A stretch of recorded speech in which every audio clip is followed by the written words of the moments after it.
சைபர் ஜெயாவிலுள்ள தனியார் பல்கலைக்கழக மாணவி ஒருவர் தனது தங்கும் விடுதி அறையில் இறந்து கிடக்க கண்டெடுக்கப்பட்ட சம்பவம் அதிர்ச்சியை ஏற்படுத்தியுள்ளது.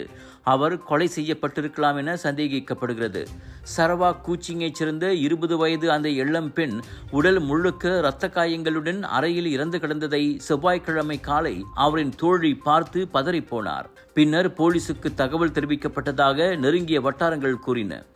பிசியோதெரபி எனப்படும் உடல் இயக்க சிகிச்சை துறையில் இளங்கலை பட்டப்படிப்பை மேற்கொண்டு வரும் அம்மாணவி இதர 5 தோழிகளுடன் ஒரே அறையில் தங்கி வந்துள்ளார். எனினும் தோழிகள் 5 ஜூன் 21ஆம் தேதி முதல் விடுமுறைக்காக சொந்த ஊர்களுக்கு திரும்பிவிட்டனர். தேர்வுக்கு தயாராகி வருவதால் இவர் மட்டும் தனியாக இருந்துள்ளார். அம்மாணவியின் மடிக்கணினி உள்ளிட்ட சில முக்கிய உடைமைகள் காணாமல் போயிருப்பதும் தொடக்க கட்ட விசாரணையில் கண்டறியப்பட்டது. சவ பரிசோதனைக்காக மருத்துவமனைக்கு கொண்டு செல்ல ஏதுவாக அம்மாணவியின் உடலை அவரின் தங்கும் விடுதியிலிருந்து போலீசார் வெளியே கொண்டு வரும் வீடியோக்களும் இணையத்தில் வைரலாகியுள்ளன. இவ்வேளையில் அம்மாணவியின் மரணம் ஒரு கொலையே என்பதை செப்பாங் போலீஸ் இன்று காலை உறுதிப்படுத்தியுள்ளது. கொலையாளிக்கு எதிரான தேடுதல் வேட்டை தொடங்கியிருப்பதாக மாவட்ட போலீஸ் தலைவர் நோரிஷா பஹாமான் தெரிவித்தார்.